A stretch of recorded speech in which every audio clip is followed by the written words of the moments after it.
Donc nous avons fait l'expérience de thiosulfate de sodium avec,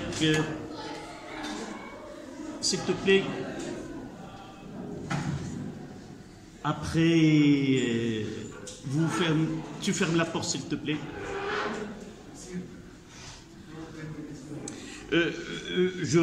Oui, d'accord, je refais l'expérience.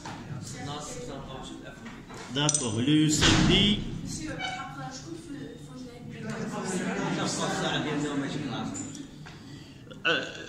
L'équipe officielle. Vous êtes l'officiel de cette semaine. Donc c'est vous que vous serez à 8h là et l'autre groupe viendra à 10h30. Oui, toujours ceux qui ont...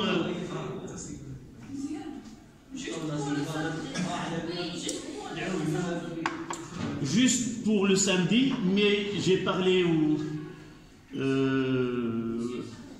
au censeur, si c'est possible, oui. Si c'est possible, vous avez 4 séances par semaine. Si c'est possible, on aura deux séances par groupe. Et comme ça, on n'aura pas le problème que nous avons cette semaine. Vous n'êtes au lycée qu'après 2 semaines. Si une semaine où il y a il n'y a pas de cours, donc vous n'arriviez qu'après 2 semaines. Donc, en attendant, 2 séances par semaine pour chaque groupe. Là, le samedi,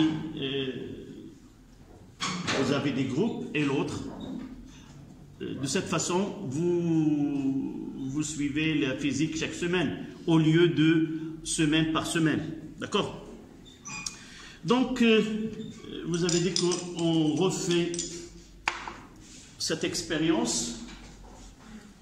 C'est la dissolution de thiosulfate en milieu acide. Donc, je vais essayer d'ajouter quelques gouttes d'acide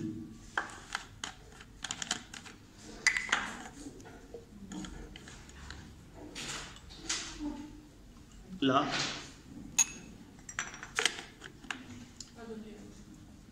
Au début, comme si l'œil n'arrive pas à distinguer entre l'instant où j'ai ajouté les gouttes d'acide chlorhydrique et l'apparition des produits. Donc, nous devons attendre quelques secondes afin de remarquer la différence entre une solution, voilà, il commence à devenir blanchâtre, et la lumière peut traverser le tube à essai, mais au cours de temps, l'apparition de soufre que vous voyez, blanche qui vire vers le jaunâtre, et nous avons dit que les produits de cette réaction sont le dioxyde de soufre qui est SO2 et le soufre.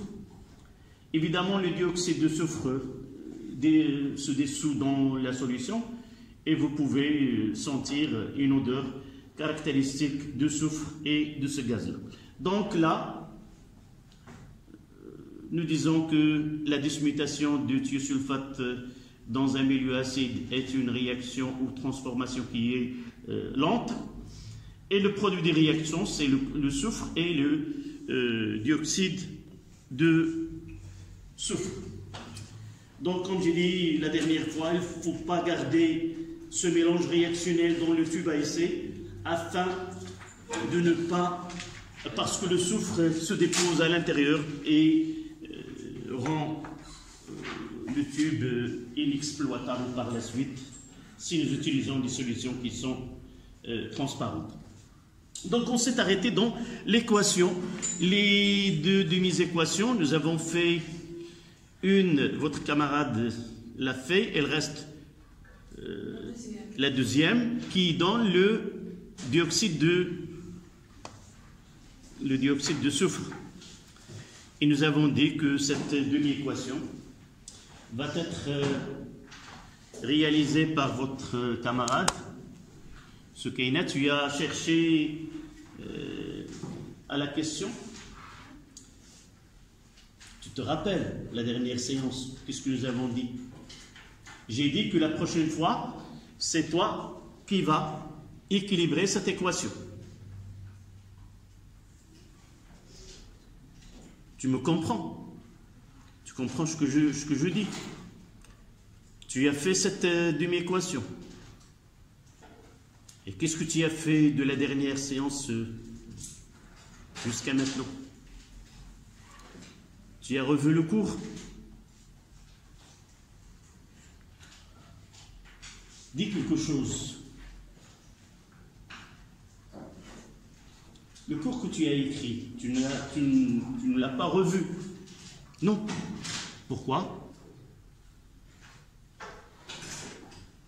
Y a-t-il une cause?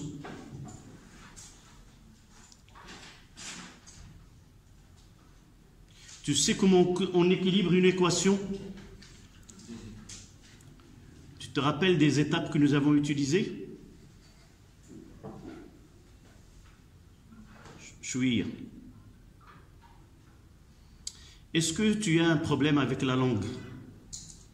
Non.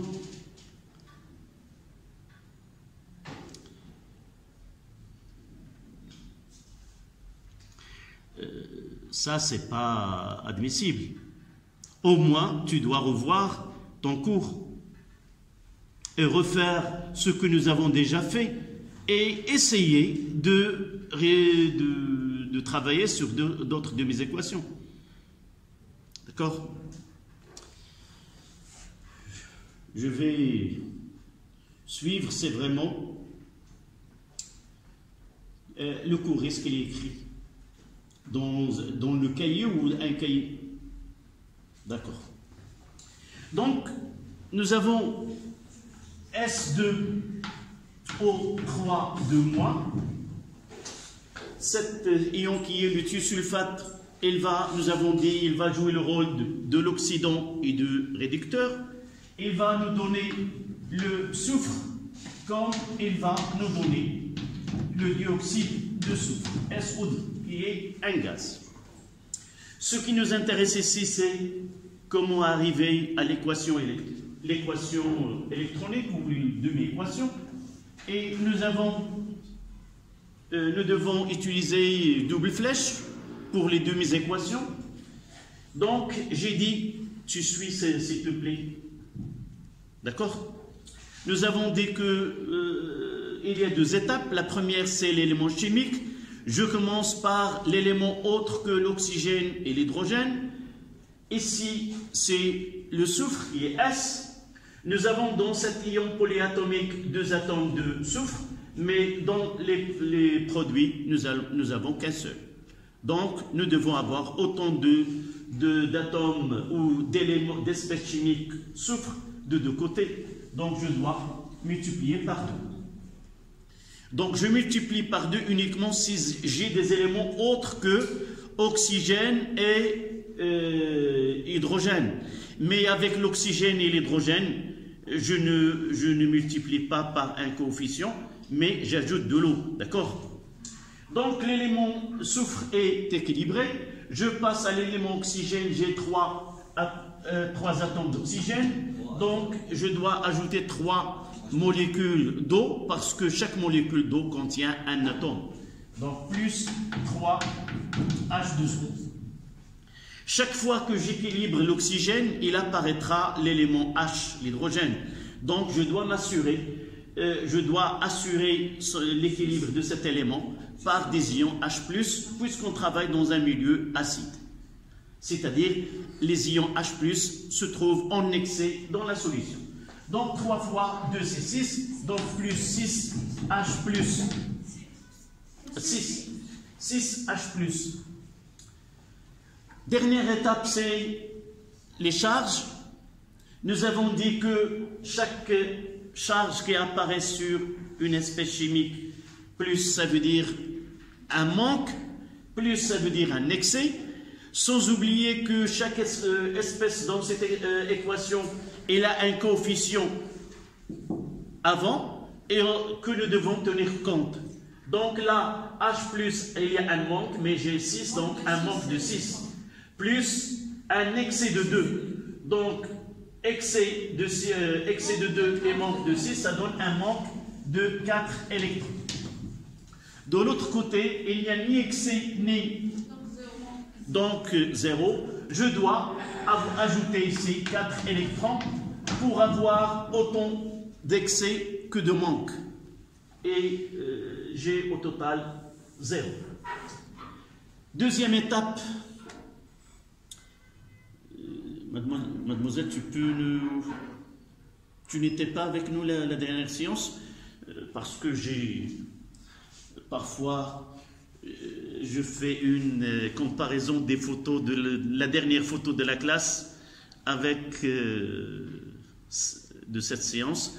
Donc, est-ce que tu es capable d'équilibrer la deuxième demi-équation, sauf ce que je viens de dire, à partir de ce que tu viens d'entendre dans cette séance? Tu m'as entendu ce que je viens de dire. Dis-moi ce que j'ai dit tout à l'heure, lorsque j'ai commencé à équilibrer cette équation. Quelles sont les étapes que je dois suivre? La première, c'est quoi? Donne-moi, je ne te demande pas de faire ce travail. Dis-moi les étapes. Première étape, c'est quoi?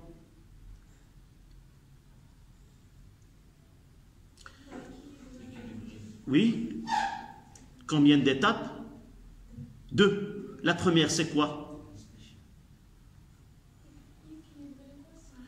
Oui, équilibrer l'équation se fait en 2 étapes. La première, c'est quoi? Première étape, j'équilibre quoi?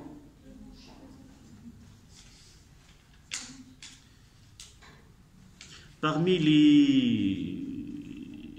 les choses qu'on doit avoir, un réflexe, lorsque j'entre dans une salle où il y a une discussion, une conférence, quelque chose, je dois suivre attentivement et le suivi d'une façon sans écrire, c'est une capacité qu'on doit acquérir.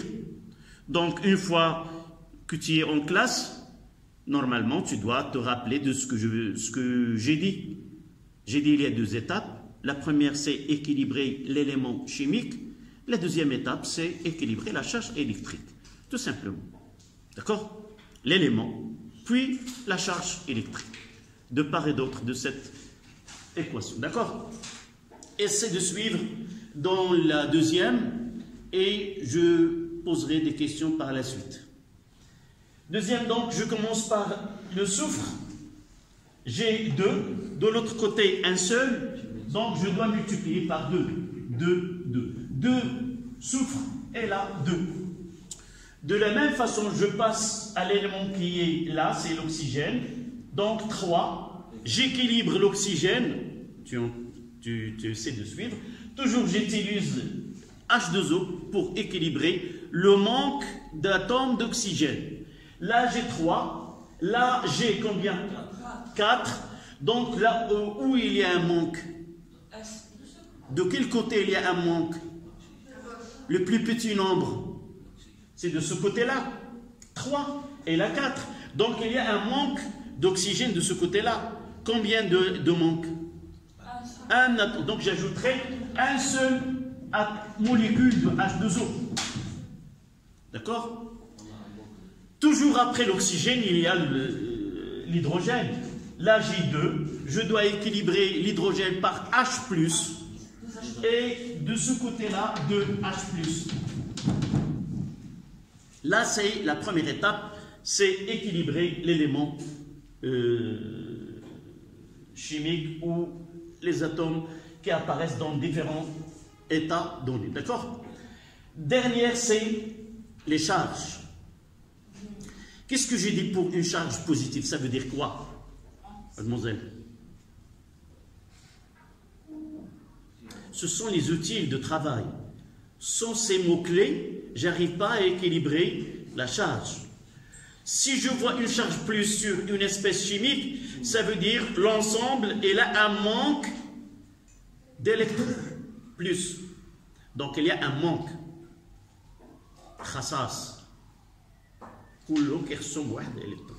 Si je vois une charge négative, ça veut dire que l'ensemble a un excès d'électrons. Et cet excès est égal à la valeur absolue, le nombre de ce nombre à portée. Donc là, la valeur absolue c'est plus 2, donc il y a un excès de 2 électrons. Et je commence, là c'est 0, c'est neutre, donc de ce côté-là, il y a un excès de 2 électrons. Et de ce côté-là, il y a quoi? Un manque de 2 électrons. La règle nous dit, je dois ajouter des électrons de côté. Les équations sur lesquelles nous travaillons sont différentes. Soit que j'ai un manque et de l'autre côté un autre manque, il y a 2 manques différents. Manque de 2, manque de 4. Soit j'ai pas de manque et un manque d'un côté. Dans ce cas-là, j'ajoute des électrons de côté où il y a le plus grand manque pour égaliser le plus petit manque. Il me manque 6 et s'il me manque 4, donc je dois ajouter de ce côté 2 pour avoir un manque de 4 de 2 côtés. Dans ce cas-là, j'ai un excès. Si j'ai un excès d'un côté, je dois ajouter de l'autre côté des électrons de telle façon à avoir l'excès de 2 côtés. Mais le problème ici, c'est que j'ai un manque avant qu'il y ait... J'ai un manque de 2. Donc je dois ajouter 2 pour ne pas avoir de manque. Et je dois ajouter combien? 2 pour avoir un excès de 2.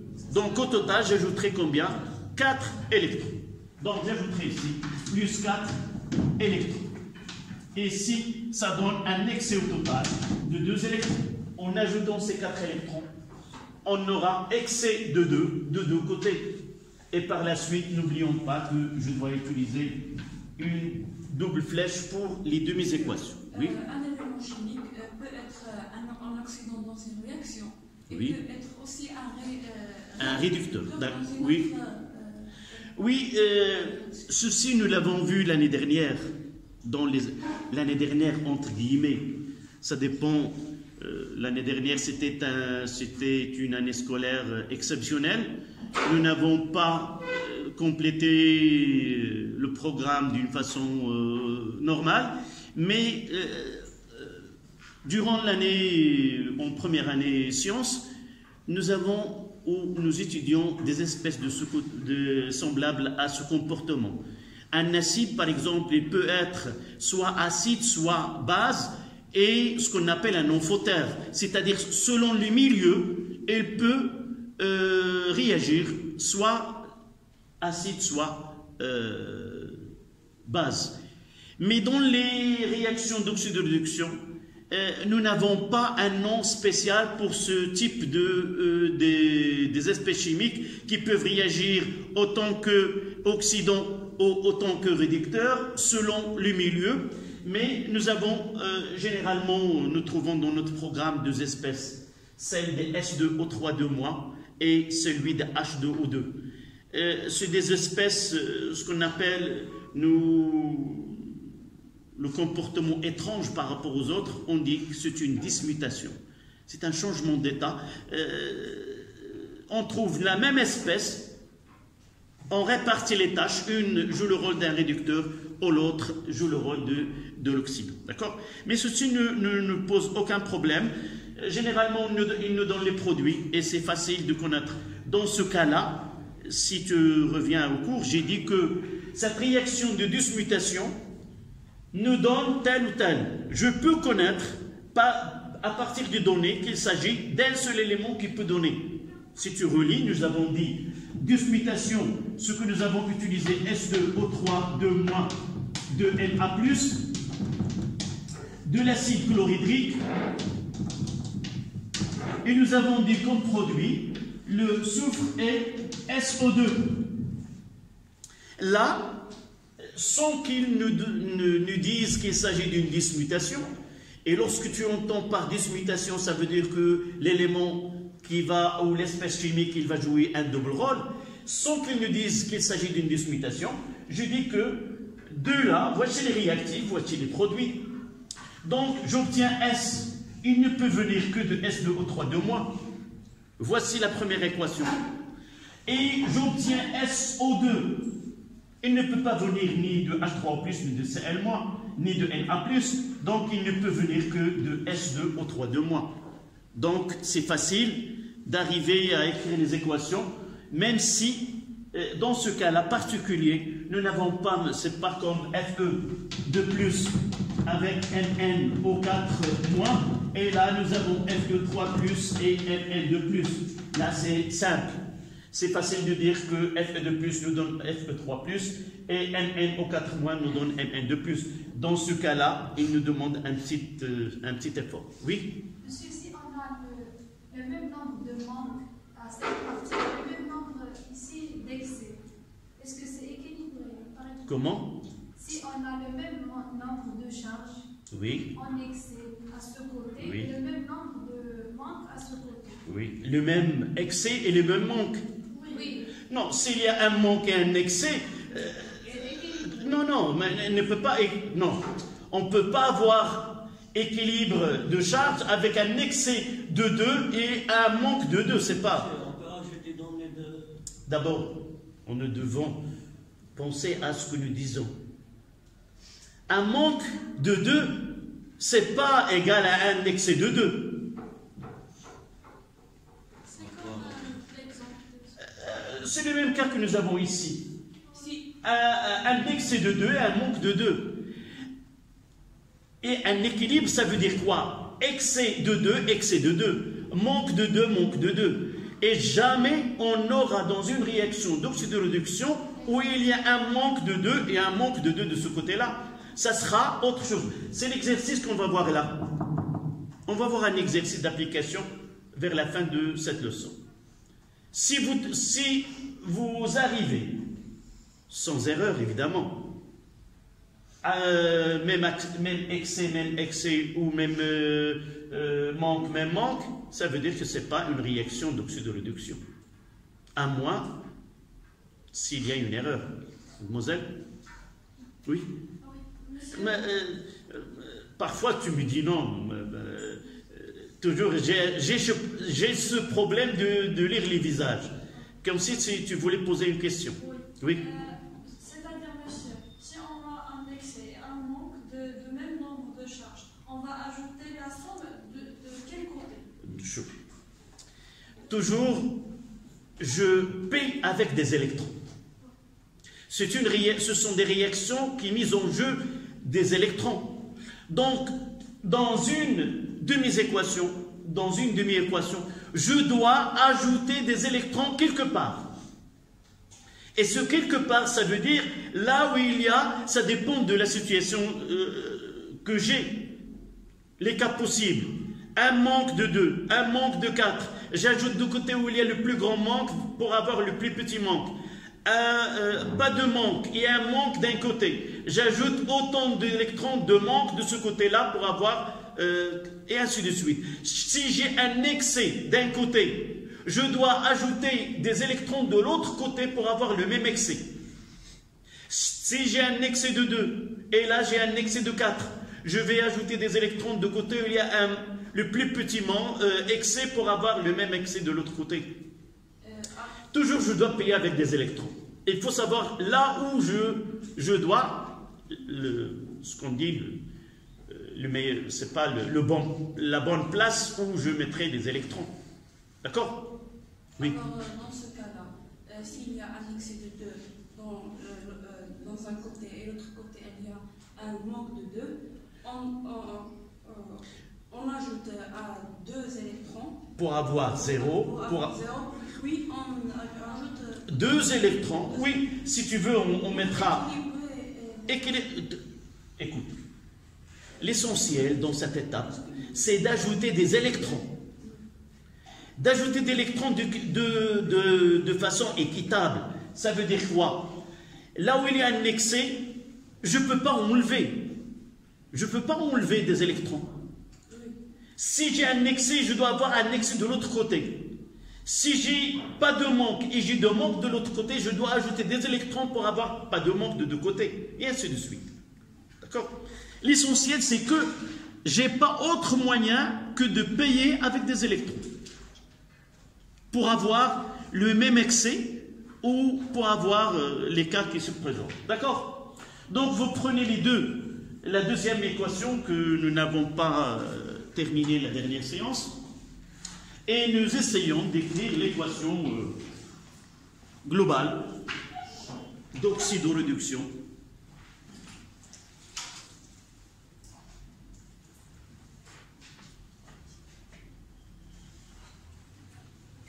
Donc je dois enlever ceci.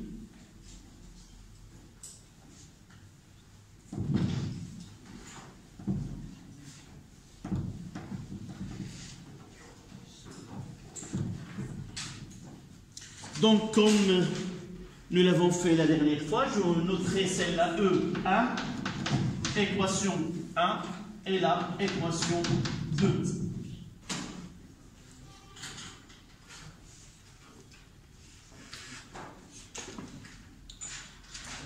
Et pour avoir l'équation globale, l'équation de la réaction d'oxydoréduction, c'est E est égal à quoi?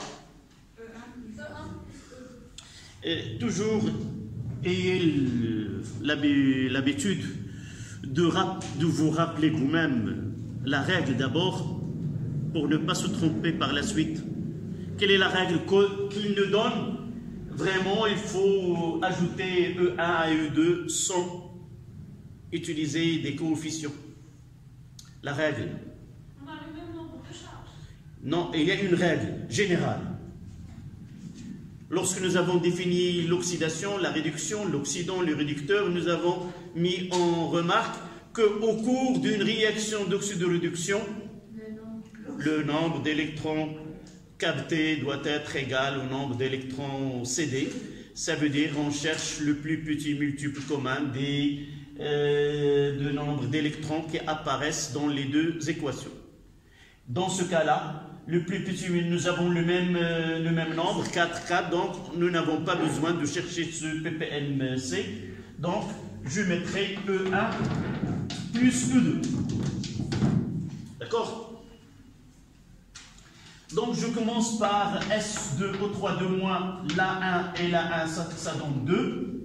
S2 O3 2 moins. J'ai de ce côté-là H2O et là j'ai 3 H2O, donc celui-là c'est, je mettrai ici uniquement 2. J'ai ici 2H+, je simplifie, j'aurai que 4 et je fais la somme maintenant sans s'intéresser au nombre d'électrons, donc plus 4H+. Pour la flèche ici, on parlera par la suite. Là, on ne s'intéresse pas à écrire une seule flèche ou double flèche. Nous aurons l'occasion de différencier quand est-ce qu'on mettra une seule flèche et quand est-ce qu'on mettra double flèche. Nous avons la chance de travailler sur des réactions dans lesquelles vraiment l'utilisation d'une seule flèche est acceptable. Nous allons voir, là, on va voir le cas où on aura un doute sur cette flèche qu'on écrira entre les réactifs et les produits. D'accord? Donc, de ce côté-là, ça donne 2S plus 2SO2 et plus 2H2O. Toujours, jamais j'écris l'équation et je passe. J'ai l'habitude, surtout en classe, et mon erreur sera commise par tout le monde, donc je prends l'habitude de vérifier ce que j'écris, et parfois ça arrive de le laisser par la suite et quelqu'un me corrige l'erreur. D'accord? Donc je vais essayer de compter. Là c'est 4. 2 et 2, 4. Pour l'oxygène, 6. Et là, 2 fois 2, 4 et 2, c'est 6. L'hydrogène, c'est 4. Et là, c'est 4. Les charges, Un excès de 2 fois 2, c'est un excès de 4. Un manque de 4, donc pas d'excès, donc c'est 0. De l'autre côté, j'obtiens des produits qui sont neutres et il n'y a ni manque ni excès de l'autre côté. Comme ça, parce que vous allez lire ici, établir le tableau descriptif. Si ce que nous faisons là ces coefficients stéchiométriques ne sont pas justes, j'aurai des percussions par la suite sur tout ce que je ferai comme calcul. On va voir par la suite. D'accord? Donc, prenez l'équation. Et c'était les réactions lentes. Et on passera au facteur cinétique. D'accord?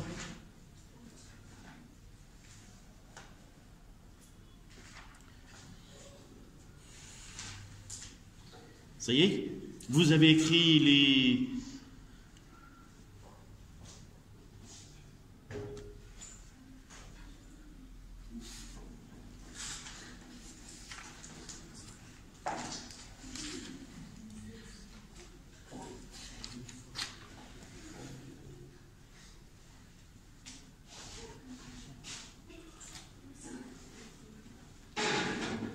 Voilà, 3 en chiffres romains. Facteur cinétique. Facteur cinétique.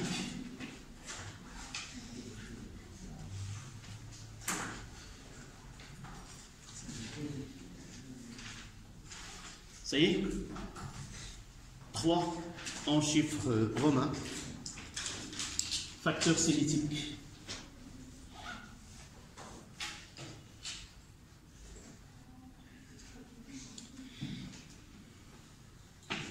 Ce que nous voulons dans les paragraphes qui suivent de ce cours-là, et la leçon qui viendra par la suite, un petit résumé pour mettre en évidence l'utilité du paragraphe qu'on va traiter maintenant. Donc nous avons vu que les transformations chimiques qu'on modélise par des réactions selon cette équation-là peuvent être soit rapides, soit lentes. Les réactions rapides, c'est difficile de les suivre par l'œil nu. Par contre, les réactions lentes, on peut différencier l'instant où on mélange les réactions et les réactifs et l'instant où on obtient les produits. Donc, le temps qui nécessite ce passage-là peut varier d'une transformation à une autre. Donc, ce temps-là nous permet donc de faire une étude qu'on appelle la cinétique chimique. La cinétique chimique, c'est l'étude de variation d'une grandeur soit physique, soit chimique au cours du temps. C'est-à-dire suivre l'évolution du système chimique de l'instant où on mélange les réactifs jusqu'à l'instant où on aboutit ce qu'on appelle à l'état final du système chimique. Donc il y a un état initial et il y a un état final. Entre l'état initial et l'état final, nous pouvons parler des états instantanés. Ça veut dire, lorsque je fais un mélange réactionnel, ce mélange réactionnel prend du temps pour arriver à l'état final, mais dans cet intervalle, je peux faire des études sur le mélange réactionnel. Nous n'avons pas parlé de technique, on parlera par la suite. Donc, cette évolution dans le temps peut être décrite par ce qu'on appelle la cinétique chimique. Cette cinétique chimique, qui est l'étude, soit on étudie la variation de la quantité de matière d'un réactif, soit la variation de la quantité de matière d'un produit de cette transformation, soit tout simplement étudier la variation ou l'évolution de l'avancement de la réaction qui est X. Comme on peut étudier, par exemple, si nous avons dans le cas là un gaz, nous pouvons suivre l'évolution de ce système-là à partir de gaz formés.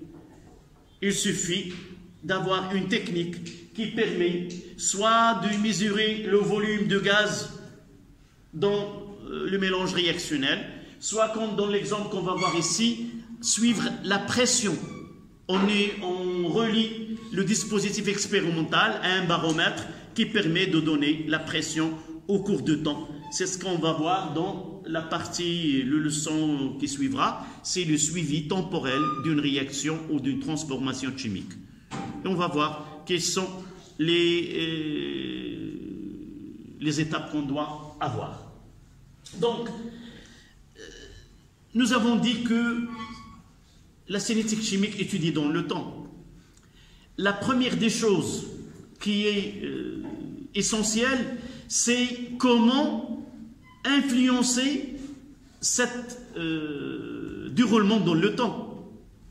On est dans un monde où le temps il est très important.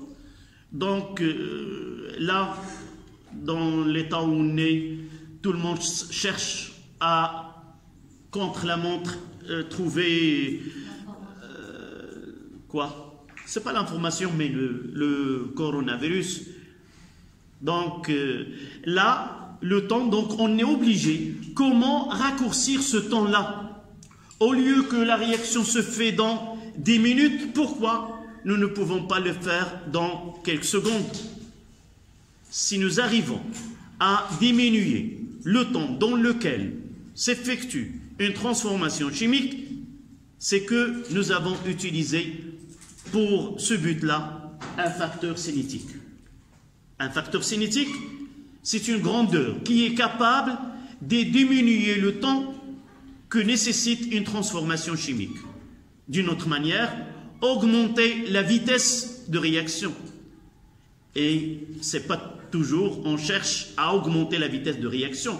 Dans certains cas, nous sommes obligés d'augmenter et même d'arrêter un processus ou une transformation chimique.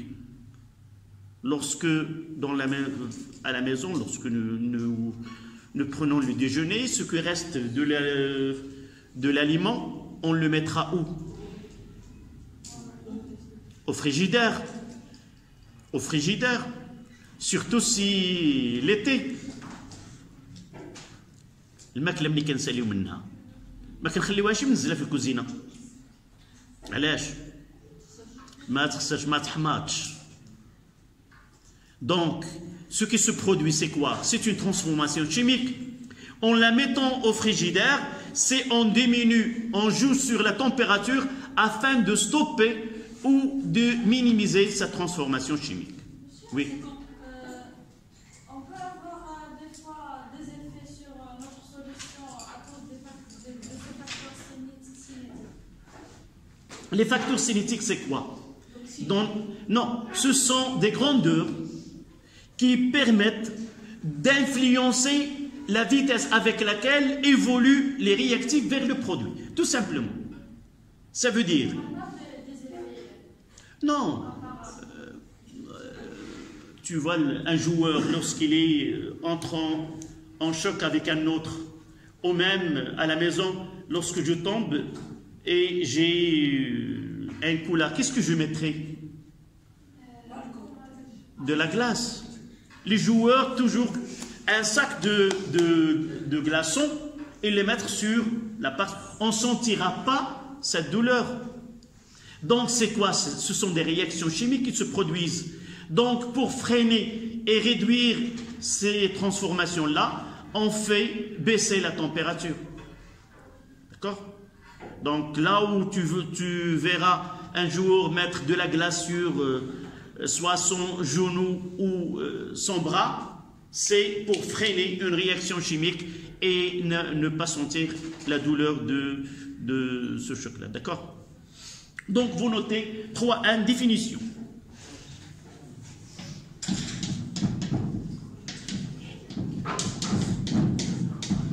Définition.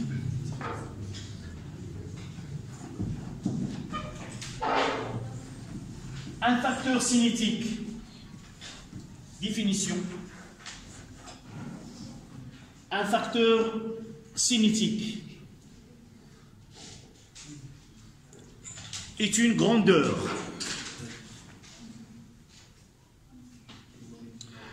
facteur cinétique est une grandeur. Évidemment, il peut être soit physique, soit chimique. Une grandeur physique, on n'entend par grandeur physique, par exemple la température, la pression, ce sont de grandeurs physiques. Grandeur chimique, ça veut dire, par exemple, faire varier la quantité de matière d'une espèce donnée, ce qu'on va voir par la suite dans l'expérience. Donc, un facteur cinétique est une grandeur qui modifie la vitesse avec laquelle se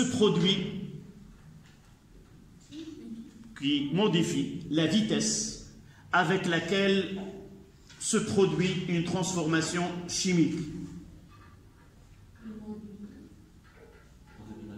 Avec laquelle se produit une réaction, une transformation chimique. Donc on passe à 3.1, 3.2, s'il vous plaît. 3.2. La température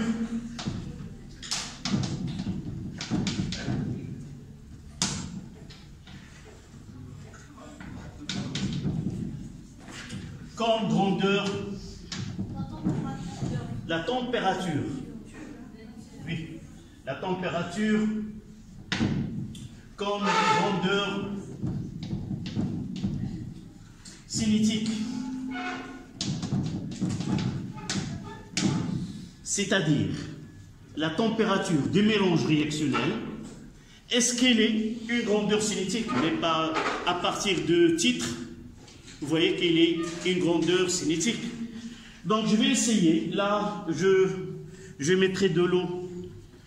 Je chauffe de l'eau.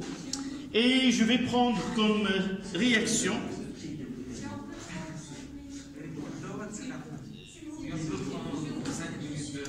Oui, monsieur, est-ce qu'on peut prendre 5 minutes de pause? S'il vous plaît. D'accord. Le temps de préparer mon expérience et je... D'accord. On va essayer de mettre en évidence l'influence de la température sur la vitesse de réaction, mais nous n'avons pas encore défini qu'est-ce qu'une vitesse de réaction, mais nous pouvons faire apparaître la notion de vitesse dans ce cas-là, c'est le temps mis pour arriver à la fin de la réaction. Par exemple, nous disons qu'une réaction est plus rapide qu'une autre si le temps nécessaire pour arriver à la fin est plus petit qu'un autre. Plus le temps pour aboutir à la fin de la réaction est petit, plus la vitesse de la réaction est grande. Donc, je prendrai comme exemple la réaction entre le permanganate de potassium, connu par cette coloration violette qui caractérise l'ion MnO4-. Nous savons que son conjugué c'est Mn2+, et l'acide oxalique que nous avons déjà travaillé avec, une solution d'acide oxalique là, et j'ai une solution de permanganate de potassium. D'accord? Donnez-moi qu'est-ce que je dois faire pour mettre en évidence l'influence de la température sur le déroulement d'une réaction ou d'une transformation chimique, pour voir quel est l'effet de la température. Oui? On mélange les deux réactions. Oui, on prépare un mélange réactionnel dont les réactifs sont permanganate de potassium et la solution d'acide oxalique. À noter que l'acide oxalique, son état, c'est un solide. J'ai préparé une solution d'acide oxalique. Oui? Oui, on mange. D'accord. Je mettrai ce que tu viens de dire. Je mettrai dans un tube à essai une quantité d'acide sulfurique, d'acide oxalique. J'ajouterai l'autre réactif qui est le permanganate de potassium. Le voici. Pardon. Et après, qu'est-ce que j'aurai? Je ferai Voici le mélange réactionnel. Je dois d'abord préparer une autre... Donc, j'ai dit, on prépare un mélange réactionnel de l'acide oxalique. Là, c'est le permanganate de potassium. Je dois ajouter de l'acide sulfurique pour travailler dans un milieu acide. Et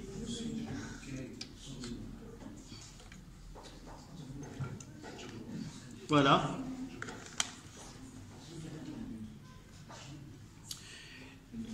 Qu'est-ce qu'on va faire par la suite? Voici le mélange réactionnel. Je vais le diviser dans 2 tubes à essai.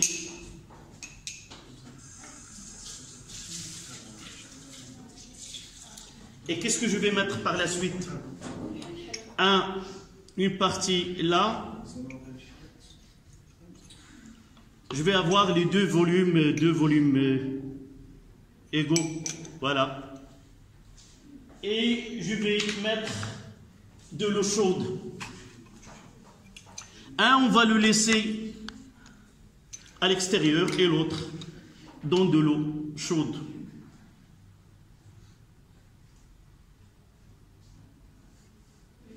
On attend. Pas beaucoup de temps. Vous voyez là.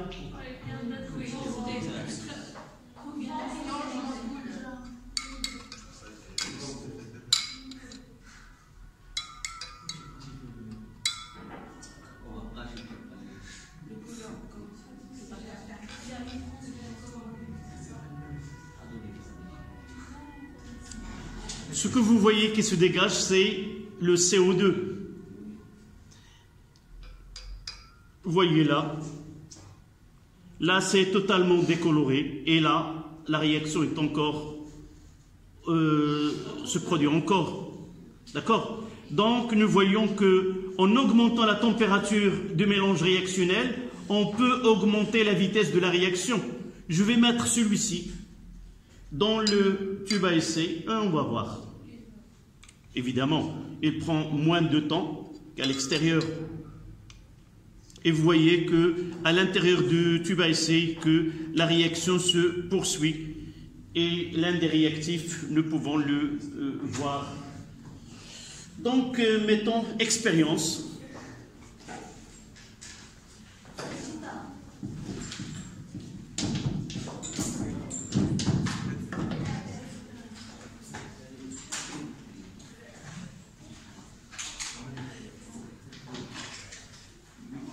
Donc là,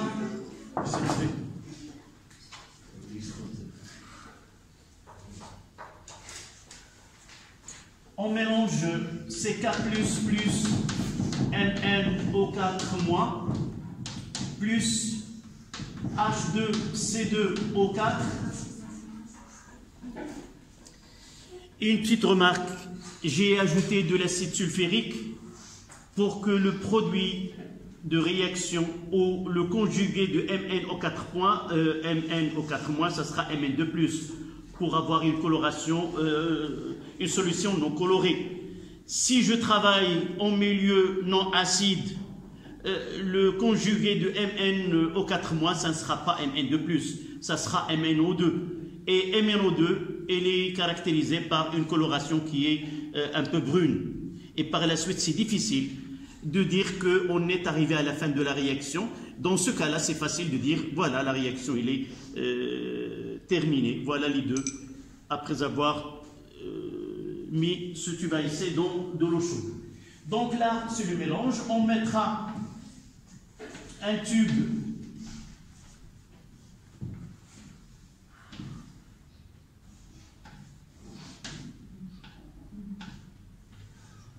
la eau chaude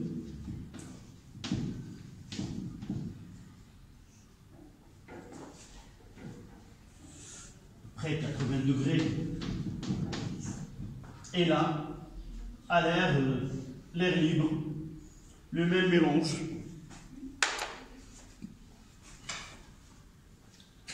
Vous faites le schéma en même temps que moi.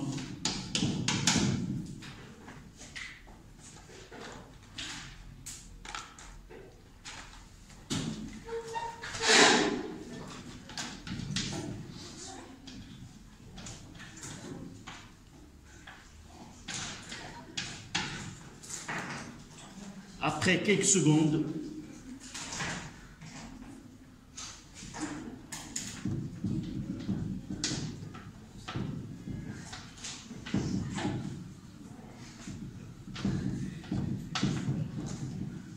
et la décoloration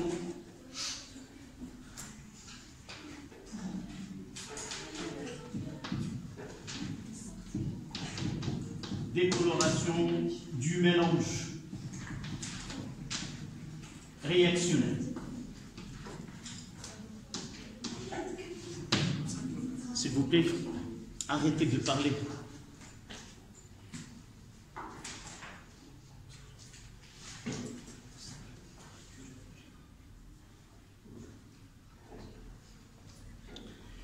On écrira une phrase qui résumera cette expérience. C'est pas la peine d'écrire, nous avons déjà écrit les demi-équations et l'équation d'oxydoréduction. Donc, écrire, vous, à la ligne, vous notez.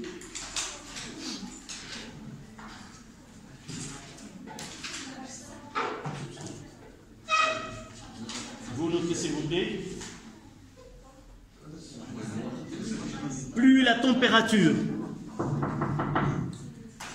température du milieu réactionnel est élevée, plus la température du milieu réactionnel est élevée, plus la température du milieu réactionnel avec EL à la fin, plus la température du milieu réactionnel est élevée, plus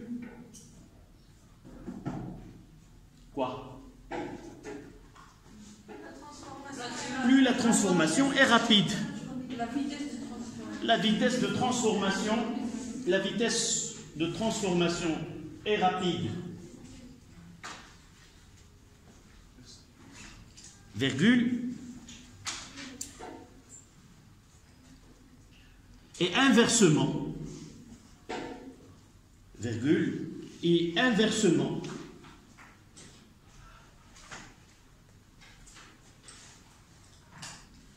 plus la température du milieu est basse, plus la température du milieu est basse, plus la transformation chimique est lente. Plus la transformation chimique est lente.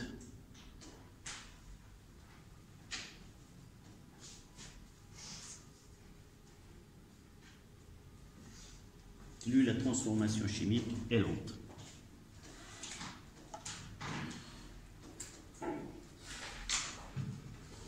À la ligne, vous mettez remarque. On va utiliser cette remarque par la suite.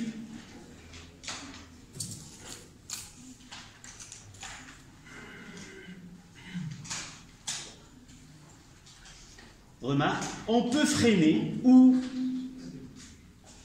du mélange réactionnel. C'est ce que on peut freiner.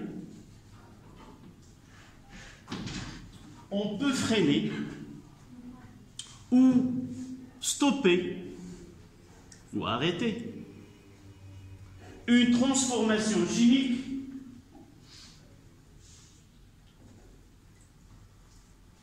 en utilisant de l'eau glacée, eau plus glace, ou arrêter une transformation chimique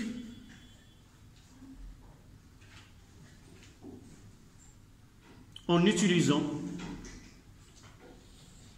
de l'eau plus glace.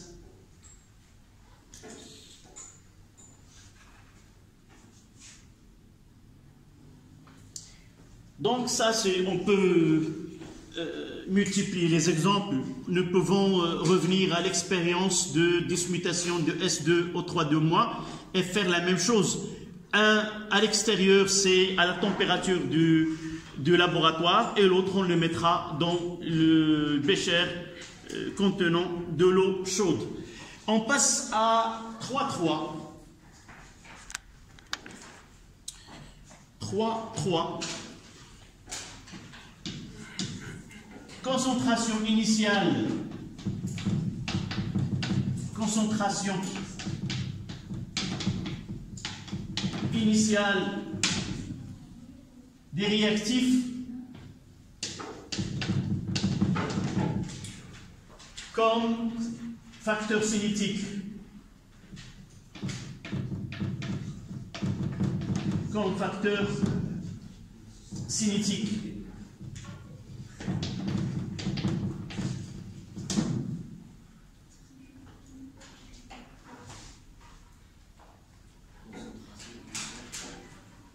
Tu n'entends pas.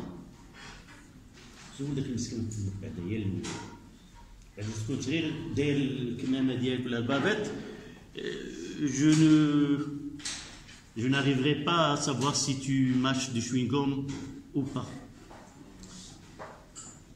Concentration initiale des réactifs comme facteur cinétique. Donc, un facteur cinétique. Voilà. Proposez-moi une manipulation en utilisant la dismutation de thiosulfate, de l'ion thiosulfate. Proposez-moi un travail expérimental. Comment dois-je procéder pour faire apparaître l'influence de la concentration initiale apportée des réactifs comme facteur cinétique. D'abord, on comprend ce que dit le titre. Qu'est-ce qu'on veut mettre en évidence? Je dois d'abord utiliser deux réactions, une avec une concentration différente de l'autre, et suivre l'évolution et savoir laquelle des deux, celle qui était avec des solutions concentrées et celle avec des solutions diluées, la plus rapide. Est-ce que vous avez saisi le but? Oui? Donc, la solution, je prépare une solution de thiosulfate de sodium.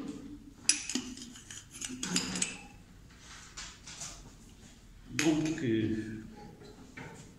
je dois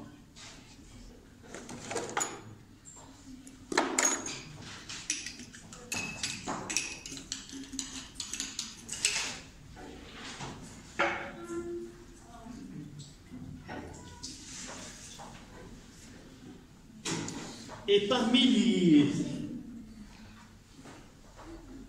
Je ne sais pas, je vous les ai dit la dernière fois que les tubes doivent être bien lavés. Normalement, uniquement le thiosulfate de sodium solide avec de l'eau. Mais vous voyez que la réaction s'est déclenchée. Ça veut dire quoi? Ça veut dire que le tube à essai n'a pas été bien lavé. Et par la suite, il contient de l'acide. Une fois que je prépare la solution, la réaction se déclenche. Donc, je dois refaire et m'assurer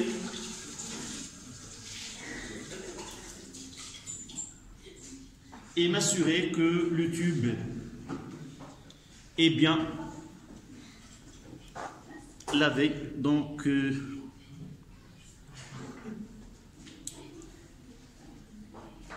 bouteille de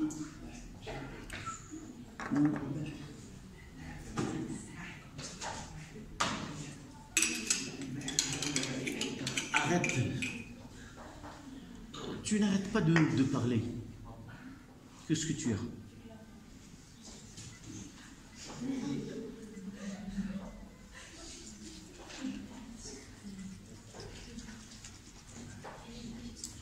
Voilà. Je le laisse et maintenant, je vais essayer de préparer deux solutions avec des concentrations différentes. Et vous voyez que dans ce tube à essai, il y a de l'eau. Je vais ajouter de l'eau, de la solution, là.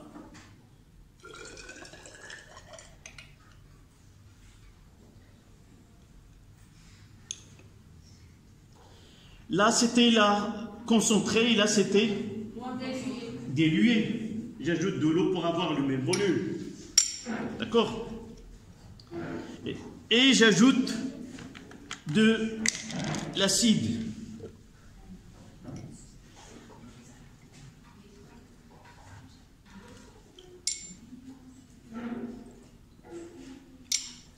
Concentré et dilué.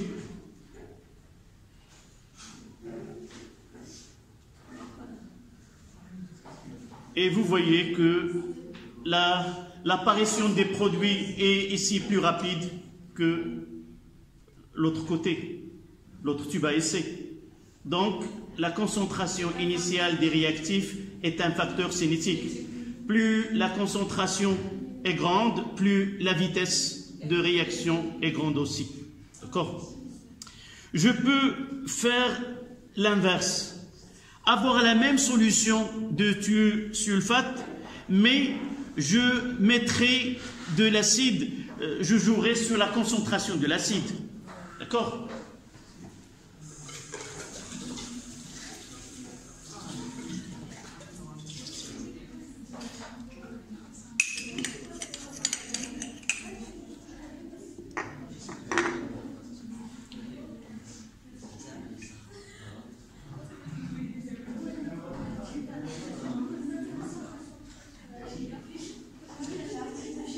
S'il vous plaît.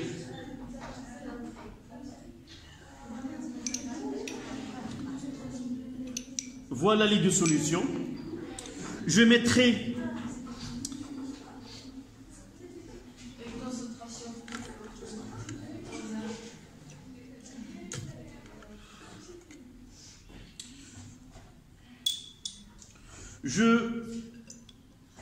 prendrai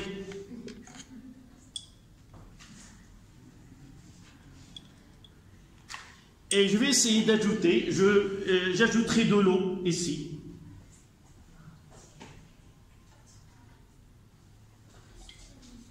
Et je vais essayer de garder le même volume. Donc j'ajoute de l'eau, j'enlève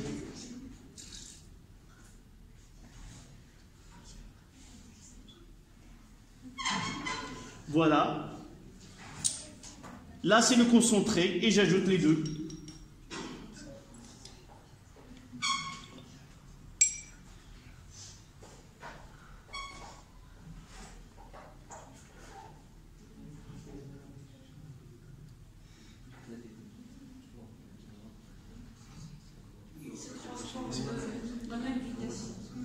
On va voir.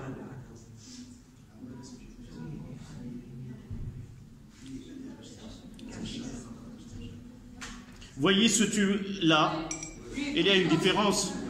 Parce la variation de concentration, il était minime. C'est pour cela que nous n'avons pas noté de différence. C'est une petite différence entre les deux. Je pourrais refaire et mettre uniquement très dilué. Donc il y a une différence entre les deux. Donc on mettra expérience de la même façon ici.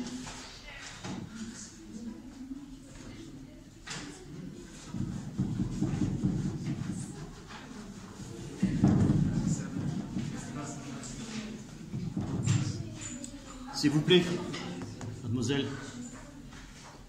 Expérience.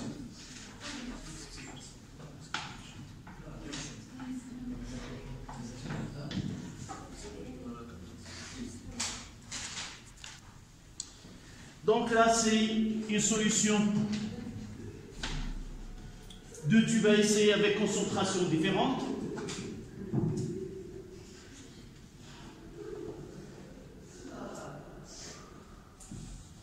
Même volume.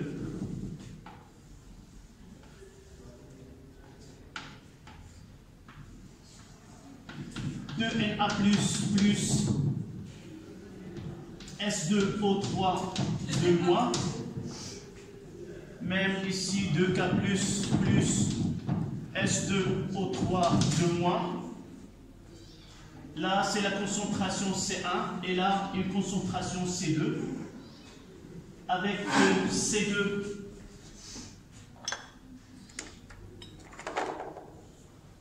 avec C1 supérieur à C2. On ajoute quelques gouttes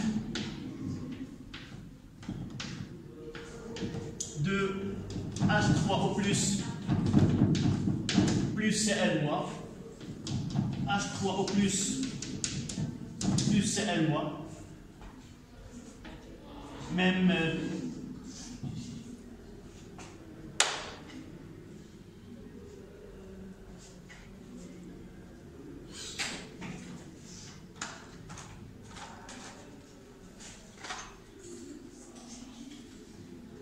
et là, apparition de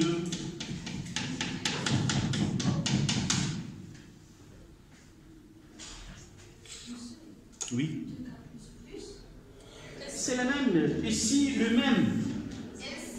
S2O3 de moins.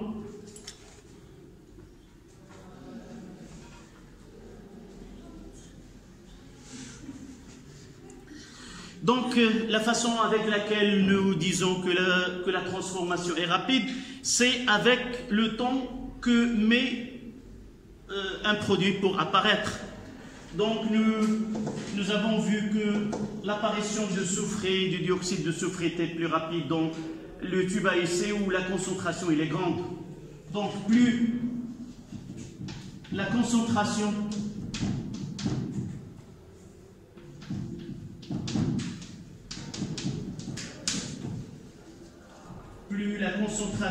des initiales, plus la concentration initiale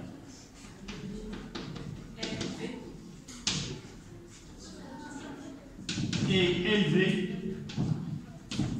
plus la vitesse, oui, plus la vitesse de transformation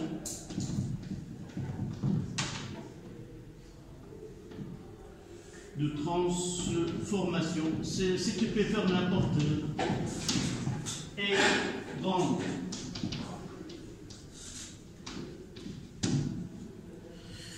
Donc la vitesse de transformation chimique augmente avec la concentration initiale des réactifs.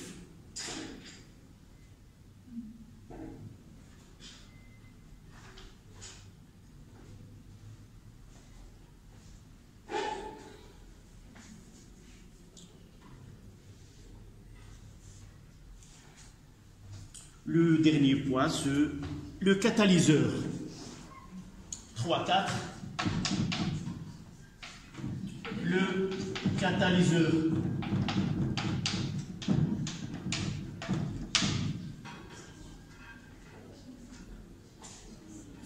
Oui. Pour le C1, qu'est-ce qu'on a ajouté à la solution pour qu'il sera plus concentré? Non, nous avons fait nous l'avons dilué. Ah, donc C2, on l'a dilué. Voilà ce que j'ai fait ici. Ce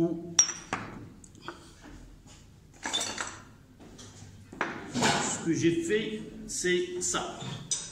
Je vais essayer de refaire.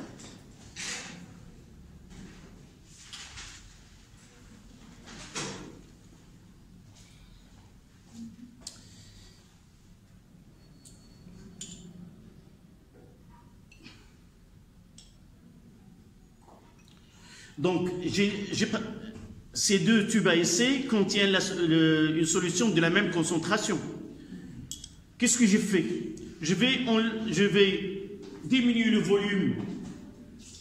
Là, par exemple, je mettrai petite quantité et j'ajoute de l'eau pour avoir.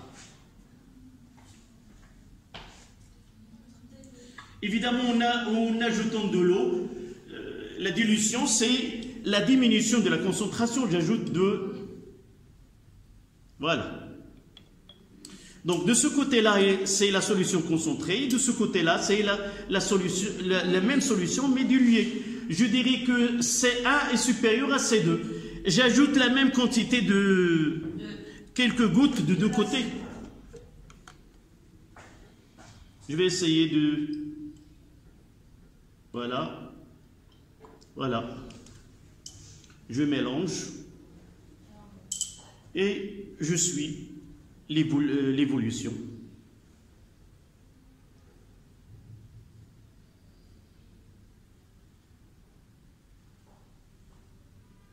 Même si je vois ici une nette différence.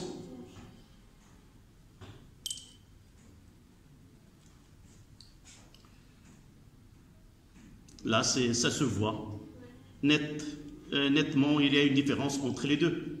Concentré, et là, c'est la solution que nous avons utilisée qui est diluée. La solution qui est diluée est la plus concentrée. Non, c'est le contraire. ملي كتجي تشربي قهوة كيقول لك واش قاصحة ولا خفيفة؟ شنو هي قاصحة؟ هي كونسونطري. وخفيفة شنو هي؟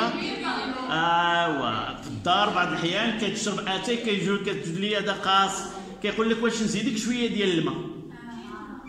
إذا ملي كتزيد الماء كتقلي التركيز. D'accord?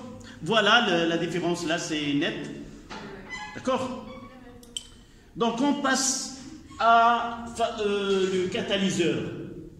C'est quoi le catalyseur?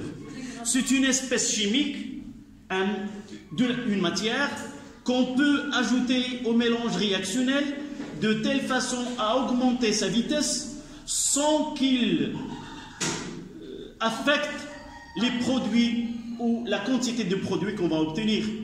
Ce qu'on va obtenir, ça sera le même, mais il se fera dans un temps plus petit.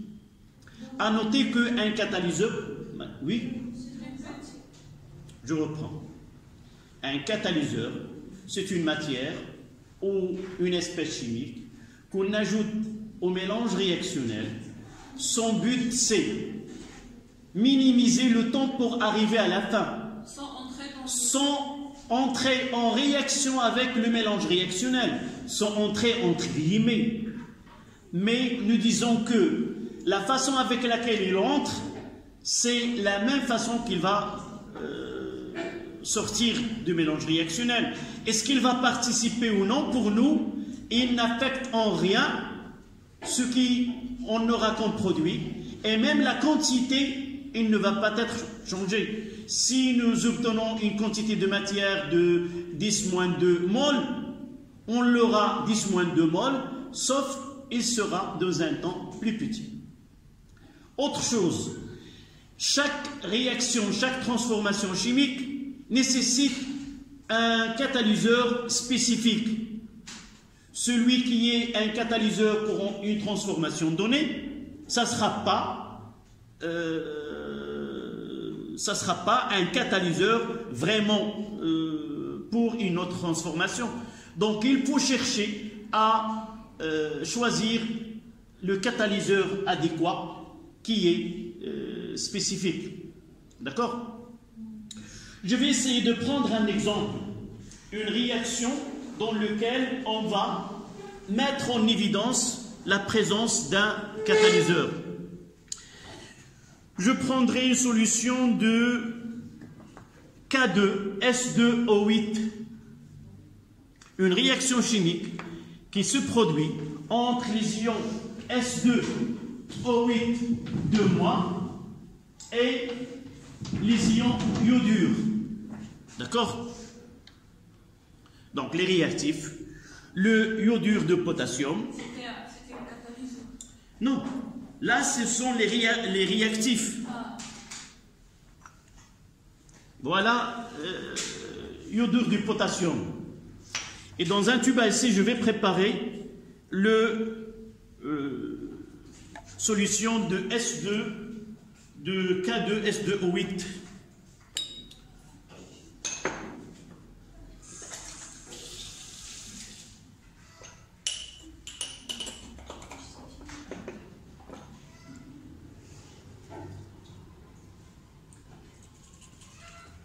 Mais je l'ai déjà ici. Donc je vais essayer de faire un mélange réactionnel entre les ions S2O8-, le premier réactif. Le deuxième réactif, c'est le iodure de potassium.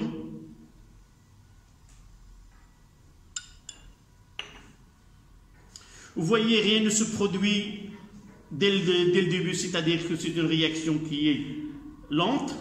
Je vais essayer maintenant de ajouter le catalyseur. D'abord, avant d'ajouter le catalyseur, je vais diviser le contenu dans 2 tubes à essai.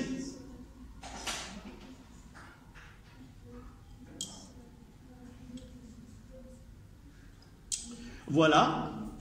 Là, c'est la réaction entre l'iodure de potassium et l'ion S2O8-. Le catalyseur dans ce cas-là, ce sont les ions ferreux, Fe2+. D'accord? Je vais essayer de prendre quelques cristaux des ions Fe2+, et je vais mettre. Et vous voyez que la réaction se déclenche dans le tube à essai où j'ai mis des ions Fe2+, et la coloration que vous voyez, c'est la coloration de le diode I2, qui est le conjugué de I-. Lorsque I réagit, I- réagit avec S2O8-, elle donne I2. Donc, nous disons dans ce cas-là que les ions Fe2+ jouent le rôle de catalyseur. D'accord?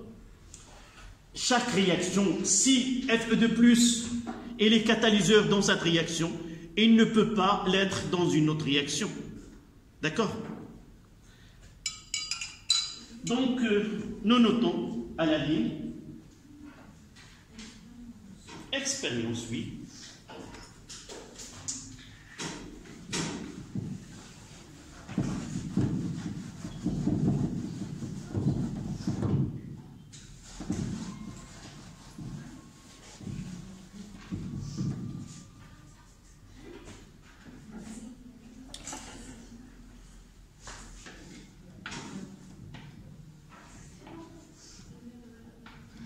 Ici, c'est 2K plus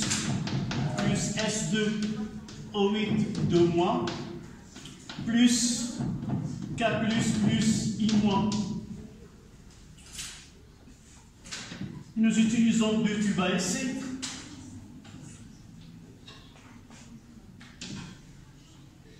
Même volume. Et là, j'ajoute quelques cristaux ou une solution de sulfate de fer 2.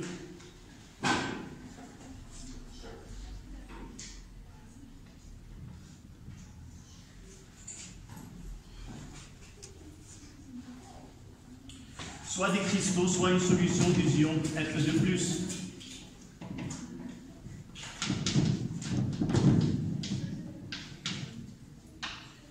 Et nous voyons que la formation de l'iode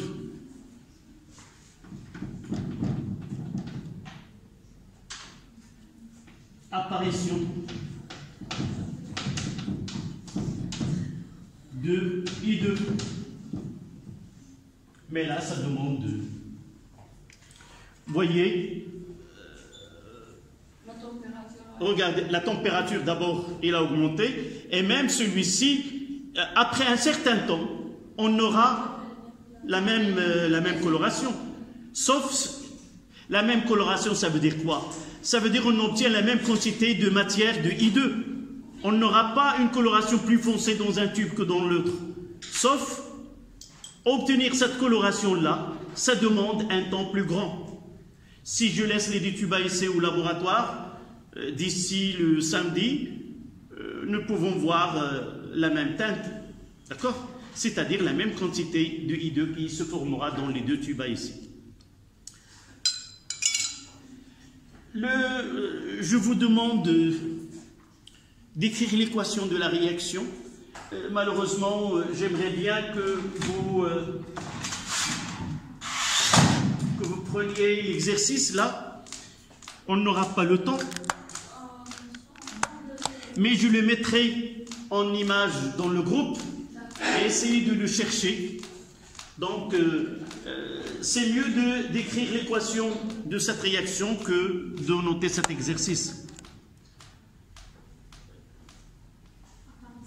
Le conjugué de S2O8 2-, c'est SO4 2-. Donc, pour écrire les demi-équations, c'est S2O8 2- et SO4 2-. Et I-, ça donne I2.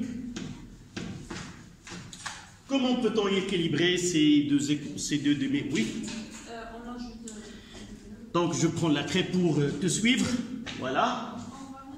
On va multiplier. Oui. On aura 2SO4 2-. L'oxygène, comment il est? Il est équilibré. Donc, la charge, deuxième étape. Oui. Et on a un manque de. Annexé de. De 2. Comment 2? De 4. De 4. Ah, de 4. Je regarde là, puis je regarde s'il y a un coefficient. Un excès de 4 de ce côté-là. 2. Un excès de 2, il n'y a pas de coefficient. Donc, excès de 2, excès de 4, qu'est-ce que je dois faire? Mademoiselle, tu m'as posé la question si on a excès. Comment équilibrer celle-là? J'ai un excès de 2 et de l'autre côté un excès de 4. Où j'ajouterai les électrons et combien? C'est qui est le nombre? Il a le plus petit nombre. Oui. Donc, c'est Au côté des réactifs. Donc là, c'est plus 2. Donc, un excès de 2 et 2, ça donne un excès de 4. Et voilà, un excès de 4. L'autre, là, c'est I-. Mademoiselle, tu nous donnes le deuxième et les facile. Tu équilibres celle-là. L'élément iode, est-ce qu'il est équilibré? Non. Qu'est-ce que je dois faire? Équilibrer les éléments. Oui, évidemment. Avant les électrons. Avant. Je mettrai un coefficient 2 ici. 2i, I2. Maintenant, les charges équilibrées. C'est quoi ici? Un excès de 2. Ici, un excès de 2. Et ici, pas d'excès. Je dois ajouter des électrons pour avoir le même excès de l'autre côté. Plus 2 électrons. Et je dois m'assurer que les électrons s'écrivent de deux côtés différents dans les deux équations. Nous avons la chance que le nombre d'électrons il est le même, échangé, et par la suite il se fait de faire la somme. Donc S2O8 2- plus 2I- donne 2SO4 2- plus I2. Et je dois m'assurer aussi que cette équation elle est équilibrée. Pour les charges, excès de 2, donc un excès de 4. Excès de 2 fois 2, c'est excès de 4. Donc, de point de vue charge, c'est équilibré. 8 oxygène, et là 2 fois 4, c'est 8. 2I, 2S, 2S. Donc, l'équation est équilibrée. Vous prenez, s'il vous plaît, l'équation et on notera une phrase sur le catalyseur, c'est quoi?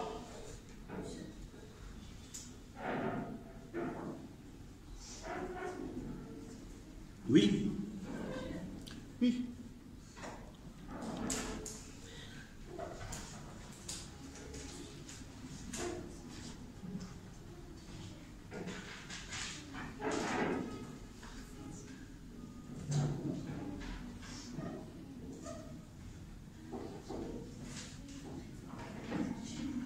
Évidemment, nous n'avons pas parlé regardez la teinte là. Elle est la même dans les deux tubes. Ça veut dire que la présence de Fe2+ ne changera pas la teinte, c'est-à-dire la quantité de matière de I2 formée. Là aussi, le couleur de l'eau est changé. Là, De l'eau. Non, le bécher n'a pas été bien lavé. Je suis seul, je fais le ménage seul, donc parfois, si vous pouvez m'aider la prochaine fois, on fera ensemble, mais avec ce coronavirus, il nous a obligés de changer notre méthode de travail. Oui? Qu'est-ce que tu peux prendre? Oui? Voilà. Donc, une phrase, s'il vous plaît. Nous n'avons pas donné la définition de catalyseur. Donc, vous le notez. Un catalyseur est une substance, c'est pas la même que tu as sur le cahier. D'accord? Non. Ça veut dire, si tu l'as déjà sur le cahier, c'est pas la peine de l'écrire. J'ai dit que c'est pas la même version que sur le cahier. Un catalyseur est une substance capable d'augmenter la vitesse de réaction et capable d'augmenter la vitesse de réaction et capable d'augmenter la vitesse de réaction sans changer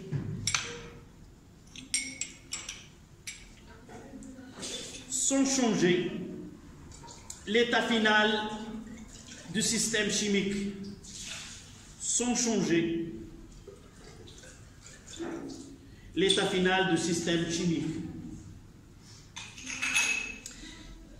Évidemment, nous n'avons pas parlé des produits, ce sont des inhibiteurs. Il existe des produits qui peuvent freiner une réaction chimique. Mais dans notre programme, on parlera uniquement d'un catalyseur. C'est une espèce qui est capable d'augmenter la vitesse de réaction. On peut conclure que le catalyseur est plus valable pour la vitesse de la transformation. Le terme valable, ça veut dire quoi? Efficace. Oui. Lorsque nous voulons gagner du temps, au lieu de s'asseoir 2 heures ou 3 heures devant un mélange réactionnel et attendre la fin de cette transformation, on choisit un catalyseur qui peut réduire la durée en quelques minutes par exemple. Mais la fin, il est la même. On va essayer par la suite de parler de l'effet de chacun. L'inconvénient du catalyseur, c'est qu'il ne peut pas augmenter ce qu'on appellera le rendement. D'accord? Il ne donne pas une grande quantité d'un produit donné. Mais avec les solutions, avec la concentration initiale, il augmente la vitesse et il augmente aussi quoi? L'état final, il la change. On obtient plus de produits avec une concentration initiale. On en parlera par la suite. Donc, essayez s'il vous plaît, d'ici le samedi, on se verra le samedi. L'exercice, essayez de le travailler. Je le poserai dans le groupe. D'accord? Allez.